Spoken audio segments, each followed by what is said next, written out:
afasta de mim esse cálice. Pai, afasta de mim esse cálice.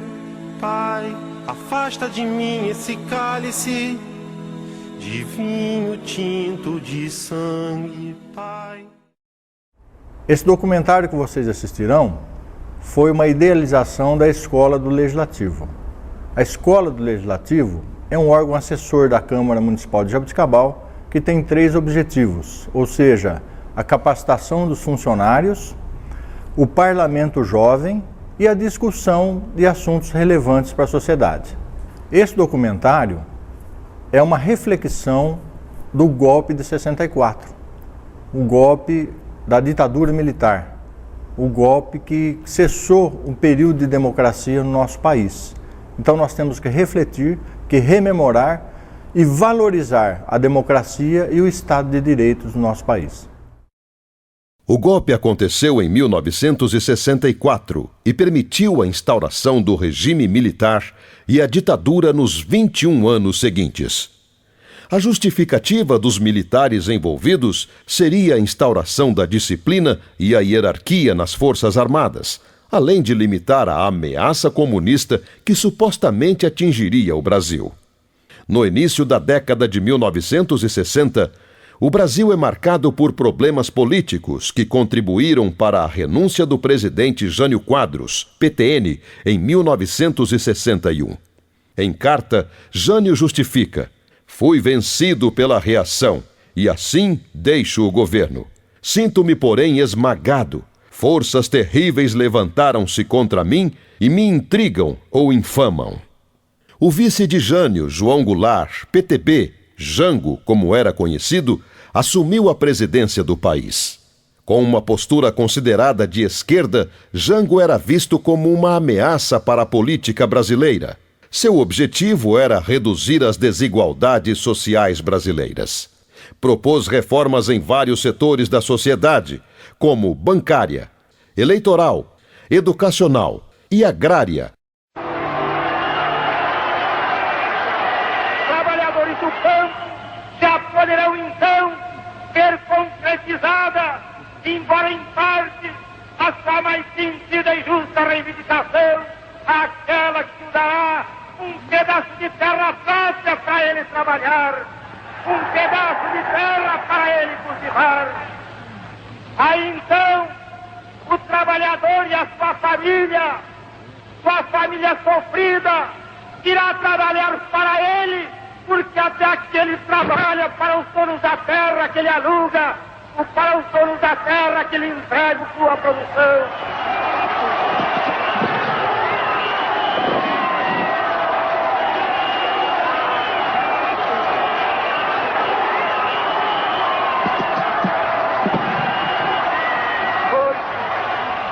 Com o alto testemunho da nação e com a solidariedade do povo, reunido na praça, que só o povo pertence, o governo, que é também o povo e que também só o povo pertence, reafirma seus propósitos inabaláveis de lutar com todas as suas forças pela reforma da sociedade brasileira. Não apenas pela reforma agrária, mas pela reforma tributária, pela reforma eleitoral ampla, pelo voto do analfabeto, pela elegibilidade de todos os brasileiros, pela pureza da vida democrática, pela emancipação econômica, pela justiça social e, ao lado do povo, pelo progresso do Brasil.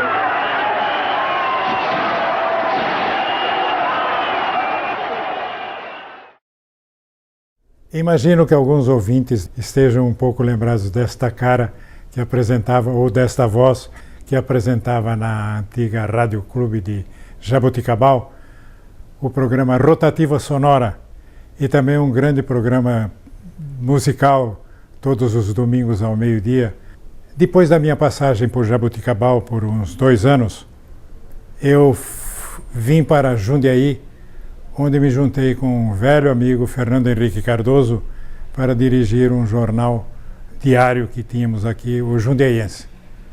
Fiquei aqui também em Jundiaí 2 anos, depois passei a trabalhar como chefe de reportagem da antiga Última Hora de São Paulo, e da Última Hora, graças a um casal amigo que eu fui despedir no aeroporto de Congonhas, eles iam para Cuba, onde iam integrar o conselho da entidade cultural Casa de las Américas, e na hora da partida eles me perguntaram: escuta, você aceitaria um convite para trabalhar num país socialista?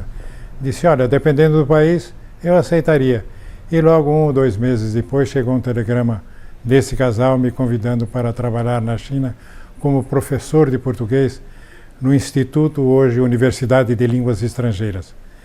E 1 ano depois passamos a trabalhar também no serviço de português da Rádio Pequim, hoje Rádio China Internacional.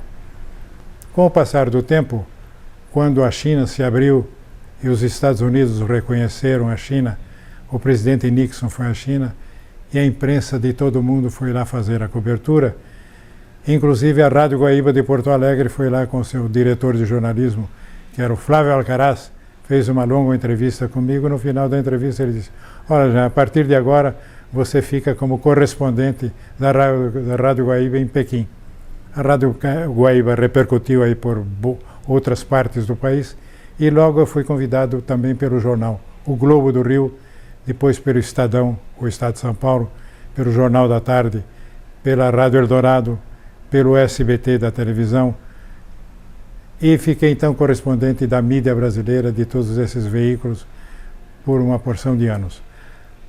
Até que o nosso contrato era por 2 anos. Quando eu estava vencendo o contrato em 64, os chineses nos convidaram para mais 2 anos, com direito a 2 meses de férias no Brasil. Só que chegamos aqui uns dias antes do golpe de abril de 64. Está fazendo agora 50 anos. E por haver estado lecionando português na China, fiquei preso aqui em Jundiaí, depois nas masmorras do DOPS em São Paulo, no presídio da Rua do Hipódromo, que era um muquifo lazarento. Depois, no Carandiru, acabei ficando preso 1 ano e 6 meses, 1 ano e meio, 18 meses. E era difícil obter um habeas corpus, porque eram os processos pela junta militar do Estado de São Paulo e não davam habeas corpus para nenhum advogado. Até que a minha família contratou um grande advogado do Rio de Janeiro que tinha sido juiz do Supremo Tribunal Federal. E aí o Supremo não pôde negar o habeas corpus para ele. Então nós fomos libertados já em 1965 para 66. Bom, quando nós chegamos de volta da China, havia uma situação muito interessante da Guerra Fria, porque tanto o Departamento de Estado como o Departamento de Segurança dos Estados Unidos consideravam que o Brasil oficialmente estava numa posição muito de esquerda, inclusive com pronunciamentos anti-americanos por parte do presidente João Goulart. E os pronunciamentos assim de líderes considerados de esquerda naquele tempo, como Leonel Brizola, Almino Afonso, Fernando Henrique Cardoso e vários outros, eram considerados esquerdistas, socialistas, comunistas, anti-americanos. Até o principal dirigente comunista daquela época, que era o Luiz Carlos Prestes, saindo de Moscou, a caminho de Cuba, ele fez uma escala em Paris e deu uma entrevista à imprensa, lançando, inclusive, apoiando a candidatura de João Goulart para ser reeleito presidente da República, porque ele considerava que, com o João Goulart no governo, os comunistas já estavam no poder, o que não passava de um disparate, porque os comunistas no governo João Goulart não tinham nem meio ministério. E foi assim, então, que ocorreu o golpe de 64. Com base nesse pronunciamento, pronunciamentos como esse, surgiram manifestações populares, inclusive a Marcha com Deus, Pátria e Família das senhoras quarentonas de São Paulo, da Pauliceia, e as tropas partiram numa certa madrugada de Minas Gerais em direção ao Rio de Janeiro para cercar o Palácio do Cateto, que era a sede do governo naquela ocasião, e foi assim que aconteceu a derrubada de João Goulart, que acabou escapando para o Uruguai. O golpe de 64 foi um dos lances da Guerra Fria, tendo por base o Brasil. O senhor acredita no regime parlamentarista, no êxito desse regime que se instala com a sua pessoa como presidente da República? Basta que o regime parlamentarista traga essa paz e essa tranquilidade tão desejada pela família brasileira, basta que traga um clima de desenvolvimento para o país e ele já terá prestado um grande serviço a essa nação. As elites temiam que as mudanças sociais propostas por Jango alterassem seu poder econômico. Para enfraquecer o governo, adotou-se o parlamentarismo, que entre 1961 e 1962 atribuiu funções do executivo ao Congresso, dominado por representantes das elites. Após um plebiscito em 1963, o regime presidencialista foi restabelecido. Os discursos inflamados de Jango fizeram a elite reagir. Vários setores da sociedade eram favoráveis ao golpe, como parte da imprensa, do clero conservador, de empresários, dos proprietários rurais, da Igreja Católica e dos governadores Carlos Lacerda, da Guanabara, Magalhães Pinto, de Minas Gerais, e Adhemar de Barros, de São Paulo, e a direita em geral. 1964 me pegou aos 21 anos e foi uma grande castração da minha juventude. Eu preciso fazer uma retrospectiva porque o mundo se conflitava muito. Os dois Ks eram os dois donos do mundo, vou chamar assim. Khrushchev na União Soviética e Kennedy nos Estados Unidos. Era o mundo socialista e o bloco capitalista. Surgiu na nossa vida aqui, de um país católico, uma pessoa que eu reputo da maior importância nessa época, que era o Papa João XXIII. E a igreja saiu das catacumbas, vou chamar novamente, que ela precisava se esconder, aí não. Foi para as ruas apregoando os princípios de igualdade. Destaco aqui no Brasil um padre que me propiciou muita consciência crítica, que ele gostava de ser chamado de padre, embora fosse cardeal, na época arcebispo do Rio de Janeiro, Dom Helder Câmara. E ele falava uma frase que eu nunca mais esqueci: como falar de Deus para quem sente fome e sede. E ele ia procurar os moradores de rua para oferecer algum alimento. Essa formação que eu tive, eu acho que foi muito importante na consciência crítica que o grupo que eu pertenci politicamente, que chamava-se Ação Popular, tomasse posições. E aí elegemos o José Serra presidente da UNE. Isso tudo teve reflexo em todas as cidades. Eu fazia parte daquele 1% da população brasileira que estava na universidade. Os outros 99% eram esquecidos pela educação. Melhoramos bem nesse sentido.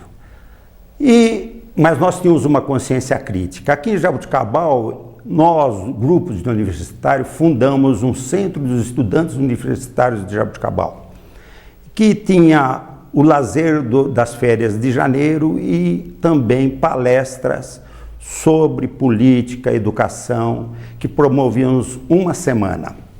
E eu acho que em Jaboticabal nós conseguimos fazer, assim, amealhar muitas consciências. Com isso, tivemos também um projeto de alfabetização, que era do método Paulo Freire. E por esse método Paulo Freire, dois amigos, grandes amigos meus, o Etevaldo Siqueira, que era vereador aqui em Jaboticabal, e o Antônio Funari Filho foram presos. Nós nos assombramos quando chegou o golpe militar. E nos assombramos porque nós achamos que nós estávamos fazendo as coisas honestas de uma maneira direta e com muita consciência do que nós estamos fazendo. E para o bem da grande maioria, não para o bem específico de cada um de nós. Portanto, quando eu falei da castração que o golpe militar nos fez, isso perante o que ele fez para muitos amigos e colegas, foi muito pouco. Muitos morreram, muitos foram torturados e muitos têm sequelas que até hoje carregam em suas vidas das torturas. Cito aqui em Jaboticabal uma pessoa que eu não conheci, Joaquim Câmara Ferreira, filho de um ilustre jabuticabalense que leva o nome, que empresta o nome para a principal praça da cidade, filho de Joaquim Batista. Ele morreu nos porões da ditadura, dizem que infartado. Eu também quero citar que Jaboticabal tem grandes personalidades envolvidas nesta luta, uma delas também falecida, que é a Madre Cristina, nesta luta que a igreja encampou através da CNBB contra as torturas. O golpe de 64 realmente foi lastimável, porque decepou a instituição democrática e um presidente legalmente instituído, que procurava fazer as reformas de base desse país. Naquela época, se tivesse feito a reforma agrária que ele propunha, que não ia tirar terra produtiva de ninguém, nós teríamos avançado muito. E essas reformas de base nunca mais conseguiram ser feitas. Em resposta ao comício realizado por Jango no Rio de Janeiro, em 13 de março de 1964, onde ele anunciou seu programa de reformas de base, foi organizada a Marcha da Família com Deus pela Liberdade. A marcha foi formada por setores do clero e por entidades femininas e reuniu em São Paulo cerca de 500 mil pessoas. Na madrugada do dia 31 de março de 1964, os militares iniciaram a tomada do poder e a deposição de João Goulart. O governo não teve reação. Além da falta de apoio de grupos e da articulação de militares legalistas, a proposta pelo Comando Geral dos Trabalhadores, CGT, fracassou. Em busca de segurança, no dia 1º de abril, Jango viajou para Porto Alegre, local onde Brizola buscava apoio. Jango seguiu para o exílio no Uruguai e voltou ao Brasil em 1976 para ser sepultado. Meus patrícios, me dirijo especialmente a todos os trabalhadores, a todos os estudantes e a todo o povo de São Paulo, tão infelicitado por este governo fascista e golpista que neste momento vem traindo seu mandato e se pondo ao lado das forças da reação.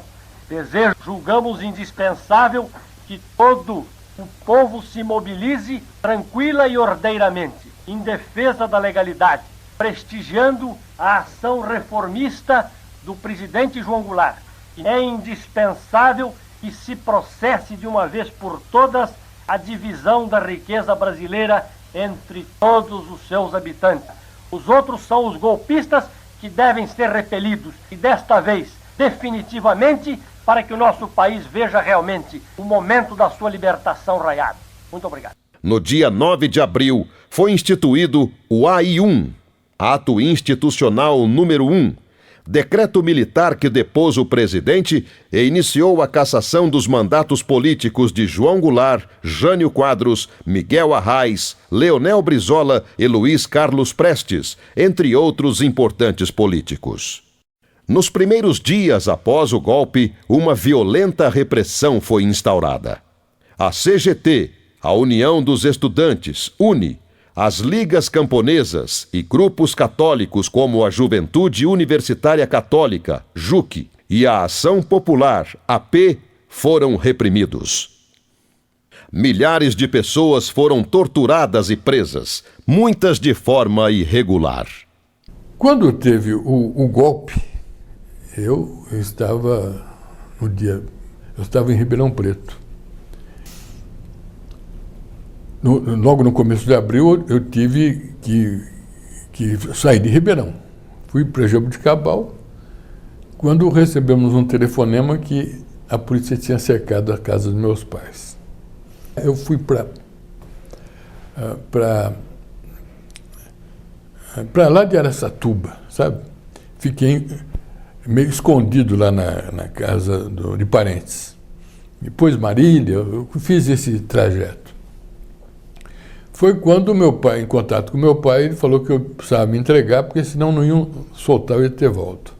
Então eu vim para Jaboticabal. E a primeira pergunta que me fizeram, o delegado lá me perguntou se eu tinha participado de uma reunião em Ribeirão Preto sobre essa questão de alfabetização de adultos. Eu falei, estive. Foi a minha bobagem, né? Ele perguntou, com quem? Aí ele falou, olha, eu não me lembro. Eu falei, como você não se lembra? Aí eu falei, se eu lembrasse, eu não ia dizer não. Eu falei, mas você falou que não era nada criminoso? Eu falei, não é, mas estou aqui. Eu não vou querer que alguém venha para cá. Até hoje eu sinto o barulho da tranca. Ele falou, carcereiro, tranca o menino aí para ver se ele recupera a memória. Eu saindo de lá, voltei para a minha atividade universitária e política universitária. Em 65 eu fui eleito presidente da União Estadual dos Estudantes de São Paulo. Essa entidade foi invadida logo em começo de 66. Eu fui preso em 64, 65, 66, 73 depois, sob acusações que propriamente não eram crimes. O primeiro foi a alfabetização de adultos, o segundo foi dirigir entidade extinta por lei. Isso me marcou profundamente porque eu nunca mais parei de militar. Até hoje, quer dizer, até hoje eu sou um militante de direitos humanos. O governo norte-americano favoreceu a instauração do golpe, pois assim o Brasil não seguiria o mesmo caminho de Cuba. Enviaram ao Brasil o embaixador Lincoln Gordon, por meio da secreta Operação Brother Sam, e deram apoio logístico aos militares golpistas em caso de resistência. O golpe possibilitou a implantação de um regime político caracterizado pelo autoritarismo, cuja autoridade do Estado é soberana às liberdades individuais e a do poder executivo sobre o legislativo e o judiciário.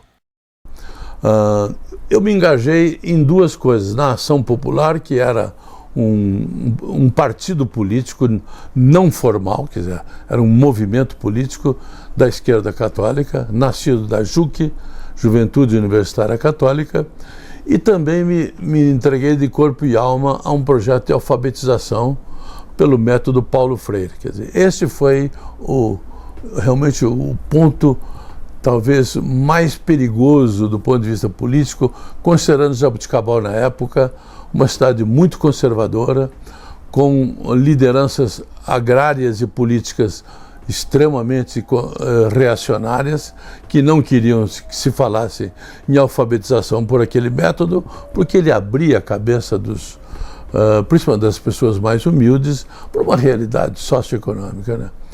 E eu fui acusado realmente de fazer da alfabetização um programa de formação ideológica esquerdista, comunista, né? E então havia toda aquela paranoia política. Quando chegou o golpe em 64, o Brasil vive aquela agitação toda, e eu fui realmente o primeiro caçado no Brasil. Quer dizer, no dia 9 de abril de 1964, a Câmara de Jaboticabal, sem nenhum ato institucional, porque o ato institucional só foi publicado aquele dia, e naquela noite não dava nem para se aplicar, né, o ato institucional número 1 do Brasil, que permitia cassações. Eu perdi o meu mandato. E o grande choque para mim, o que eu aprendi foi que numa hora de revolução, você não pode contar com amigos, não pode contar com colegas. Aquela Câmara Municipal cassou o meu mandato por unanimidade, mesmo tendo pessoas do partido ao que eu pertenço. Houve parece que um voto só de abstenção, quer dizer, não foi nem a meu favor. E eu fui processado no que se chamava um IPM, que era inquérito policial militar, com ficha do DOPS, com todas as coisas, e o juiz me absolveu, tá certo, né? Não havia nenhuma pressão política em cima da justiça, tanto que eu fui preso e obtive habeas corpus, só que no dia seguinte eu fui preso novamente, tá certo? Eu fui preso ainda na madrugada de 1º de abril, tá certo? Pouquíssimas pessoas haviam sido presas, talvez no Rio ou em Brasília, alguém foi preso antes de mim. Quer dizer, veja com que radicalismo, quer dizer, houve a reação contra o meu trabalho de professor. O tempo de prisão de 38 dias que eu fiquei em Jaboticabal e Rio Preto é que me marcou muito pelo efeito na família. A minha casa foi invadida, levaram 200 livros, tá certo? Né? Todo aquele trauma, né, da repressão, e uma repressão primária. Tortura física sofri muito pouco, muito mais tortura psicológica, tá certo? E assisti tudo que se desenrolou depois, nos 21 anos de ditadura que nós vivemos. Pessoalmente, foi uma mudança radical na minha vida. Eu vim para São Paulo e presto vestibular para a Escola de Comunicações na USP. O que é mal, o que é desgraça num dia, é talvez um benefício no outro. E eu estou hoje, aos 81 anos, né, trabalhando 10 horas por dia, quer dizer, feliz da vida, porque faço o que eu gosto, tá certo, né? E foi essa a minha história, aprendendo que todos os golpes se parecem, tá certo? Se você volta a 1930, o golpe de 30, o golpe de 37 com o Estado Novo, a queda do Getúlio em 45, depois 64, o regime militar, e até hoje nós vivemos a necessidade de grandes mudanças no país. Na época era a bandeira das reformas de base, tá certo? Hoje são outras bandeiras, tá certo? Que a gente espera que o país consiga superar. Caminhando e cantando e seguindo a canção, somos todos iguais, braços dados ou não, nas escolas, nas ruas, campos, construções, caminhando e cantando e seguindo a canção. Vem, vamos embora, que esperar não é saber. Quem sabe faz a hora, não espera acontecer. Vem, vamos embora, que esperar não é saber. Quem sabe faz a hora, não espera acontecer.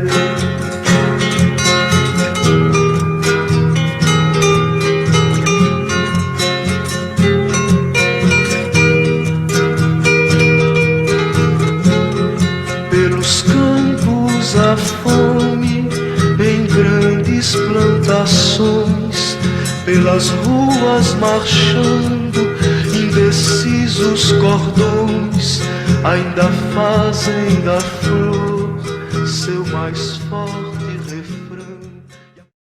No dia 15 de abril de 1964, o Marechal Castelo Branco foi empossado presidente, eleito pelo Congresso Nacional, com a promessa de retomar o crescimento econômico e trazer ao país a normalidade democrática. No governo de Castelo Branco, foi instituído o bipartidarismo. Apenas 2 partidos estavam autorizados: o Movimento Democrático Brasileiro, MDB, e a Aliança Renovadora Nacional, ARENA.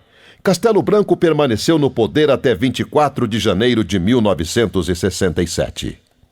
Em 13 de dezembro de 1968, membros do Conselho de Segurança Nacional, militares e civis, aprovaram o Ato Institucional número 5, AI-5, que durou 10 anos.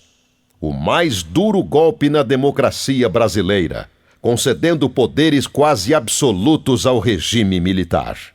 Um ato de repressão do regime militar que limitou a liberdade e promoveu a insegurança. cerca de 1.500 pessoas foram punidas após o AI-5.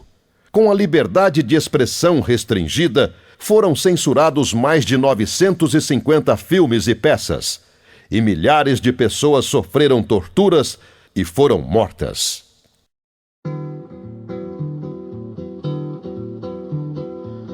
Estava à toa na vida, o meu amor me chamou pra ver a banda passar, cantando coisas de amor. A minha gente sofrida despediu-se da dor pra ver a banda passar, cantando coisas de amor. O homem sério que contava dinheiro parou, o faroleiro que contava vantagem parou, a namorada que contava as estrelas parou para ver, ouvir e dar passagem. A moça triste que vivia calada sorriu, a rosa triste que vivia fechada se abriu, e a meninada toda se assanhou pra ver a banda passar, cantando coisas de amor. Estava à toa na vida, meu amor me chamou pra ver a banda passar, cantando coisas de amor. Minha gente sofrida despediu-se da dor pra ver a banda passar, cantando coisas de amor. O velho fraco se esqueceu do cansaço e pensou que ainda era moço pra sair no terraço e dançou. A moça feia debruçou na janela, pensando que a banda tocava pra ela. A marcha alegre se espalhou na avenida, insistiu. A lua cheia que vivia escondida surgiu. Minha cidade toda se enfeitou pra ver a banda passar, cantando coisas de amor. Mas para meu desencanto, o que era doce acabou, tudo tomou seu lugar depois que a banda passou. E cada qual no seu canto, em cada canto uma dor. Depois da banda passar, cantando coisas de amor. Depois da banda passar, cantando coisas de amor. Depois da banda passar, cantando coisas de amor. Depois da banda passar, cantando... Bom, primeiramente, eu nunca acho que pude imaginar na minha vida que eu poderia estar agradecendo um convite para relembrar uma passagem tão triste da minha vida. O golpe militar de 64 vai me permitir relatar passagens da minha vida de infância relacionadas a uma cidade pacata, assim como Jaboticabal, na época de 64, que é a cidade de Atibaia. Um grupo político que meu pai fazia parte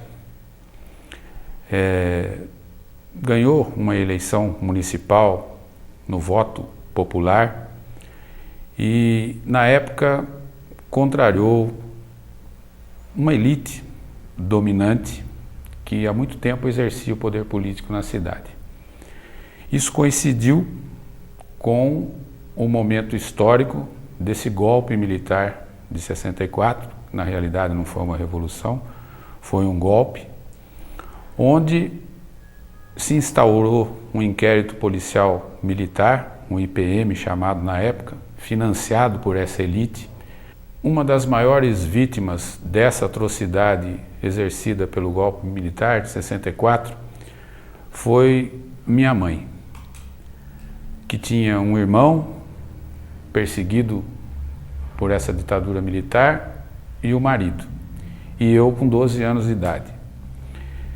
É lógico que isso causou uma desestruturação econômica na família, psicológica, e para mim, como criança na época, estudando quinta série de ensino hoje fundamental, é uma experiência amarga de desajuste social em função de me sentir como se fosse uma pessoa contaminada por uma doença contagiosa, porque os pais não permitiam que os filhos se aproximassem de filhos de presos políticos na época.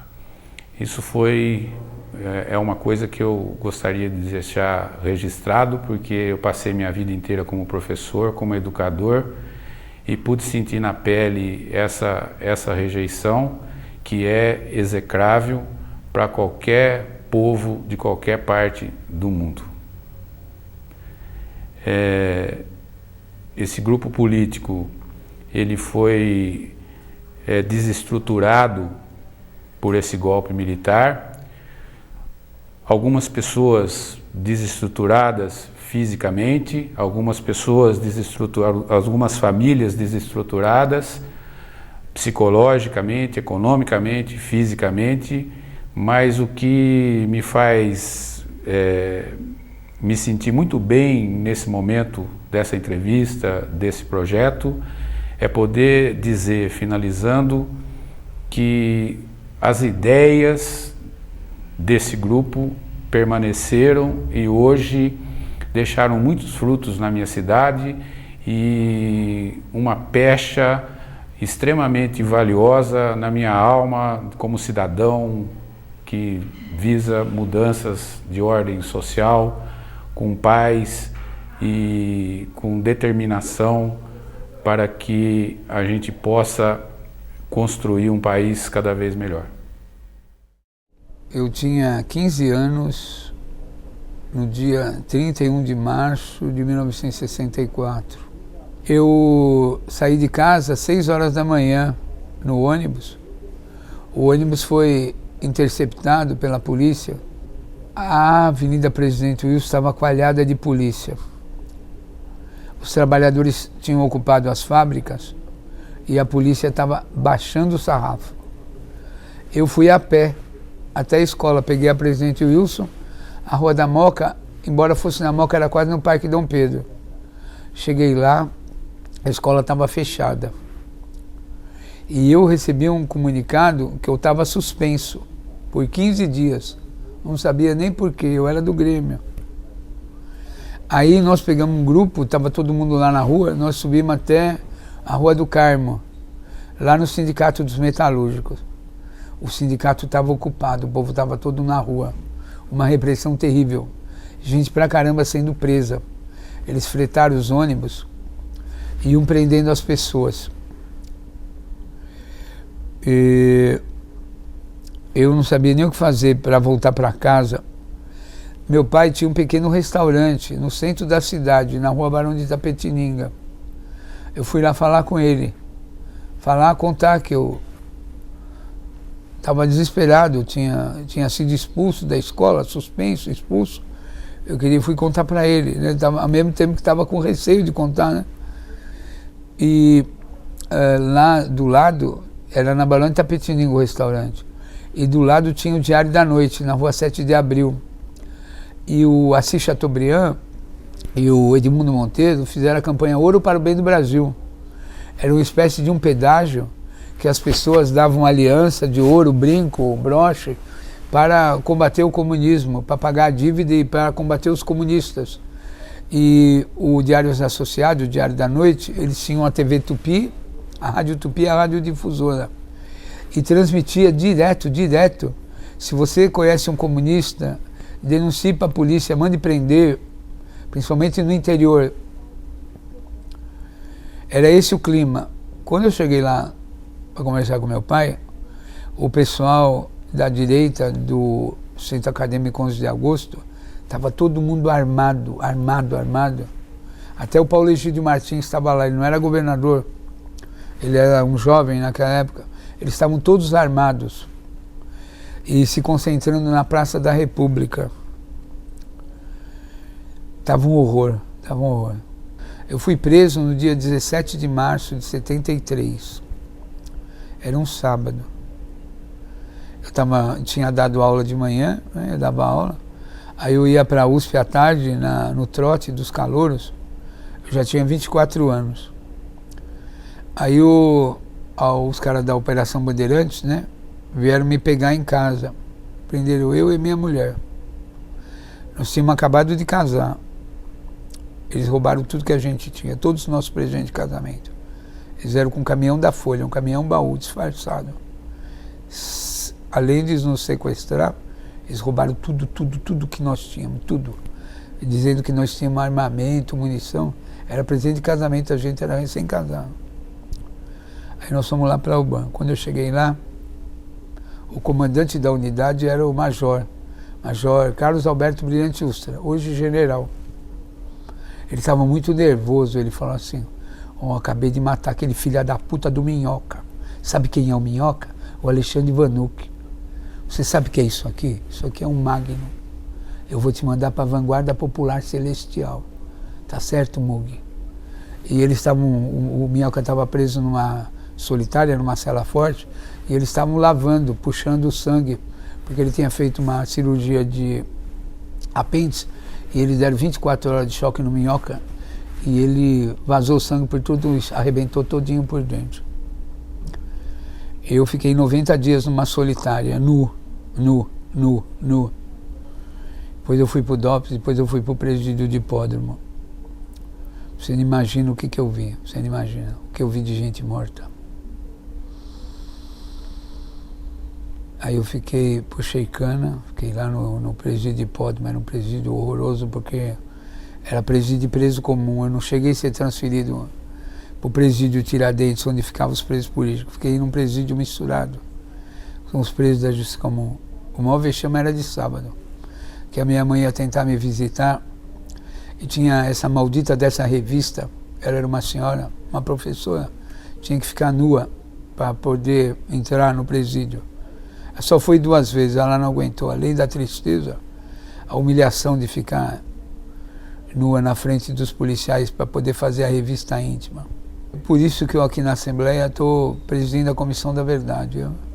Porque eu acho que esses crimes nunca foram esclarecidos, ninguém foi responsabilizado. Cerca de 500 pessoas foram mortas no Brasil. Mais de 80 mil pessoas foram presas e torturadas. E a impunidade continua. E a resistência seguida de morte, que é a execução extrajudicial, continua existindo. Então, nós nunca vamos ter uma democracia plena se a gente não souber o que aconteceu no passado e, por causa do passado, o que acontece no presente. Para que nunca mais se repita, para que nunca mais aconteça, nós temos que saber da nossa história. Abaixo a ditadura, pelo esclarecimento de todos os crimes cometidos naquela época e os atualmente. Só assim haverá uma democracia. Em 1984, após 20 anos de ditadura militar no Brasil, políticos de oposição, jogadores de futebol, artistas e milhões de brasileiros participaram do movimento Diretas Já. O objetivo era instituir eleições diretas para presidente. Senhora liberdade, abre as asas sobre mim, abre as asas. Abre as asas sobre mim, ó Senhora liberdade.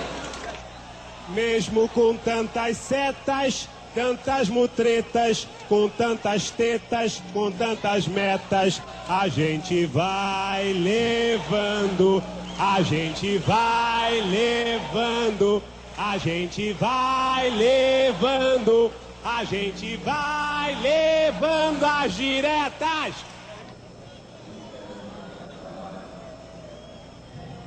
Manda de quem essa iração, essa saúde civil que tocando na ferida. É importante escolher o próximo presidente. Não só é importante escolher o próximo presidente, mas essas eleições servem também para desescolher uma porção de coisa que está aí. Diretas já!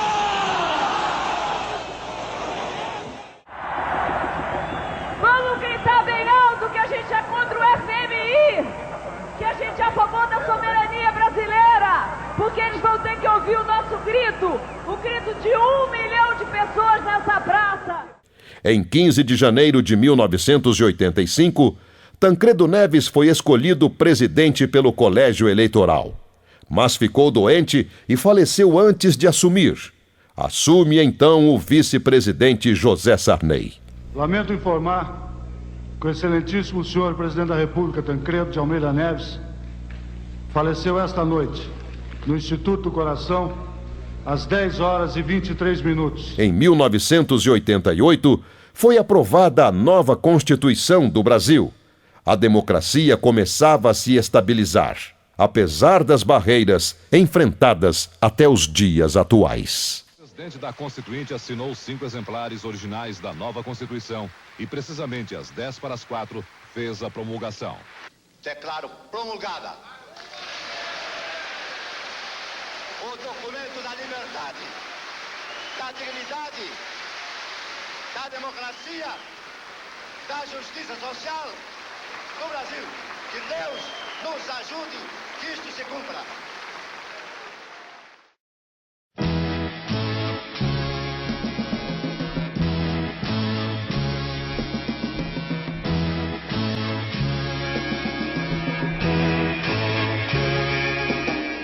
Caminhando contra o vento, sem lenço, sem documento, no sol de quase dezembro, eu vou. O sol se reparte em crimes, espaçonaves, guerrilhas, em cardinales bonitas, eu vou. Em caras de presidentes, em grandes beijos de amor, em dentes, pernas, bandeiras, Bomba e Brigitte Bardot. O sol nas bancas de revista me enche de alegria e preguiça. Quem lê tanta notícia?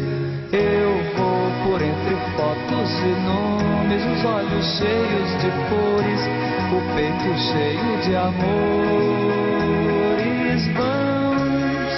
Eu vou, por que não, por que não? Ela pensa em casamento e eu nunca mais fui à escola, sem lenço, sem documento. Eu vou, eu tomo uma Coca-Cola, ela pensa em casamento e uma canção me consola. Eu vou, por entre fotos e nomes, sem livros e sem fuzil, sem fome, sem telefone, no coração do Brasil. Ela nem sabe até. Pensei em cantar na televisão. O sol é tão bonito. Eu vou sem lenço, sem documento, nada no bolso ou nas mãos. Eu quero seguir vivendo. Amor, eu vou. Por que não? Por que não?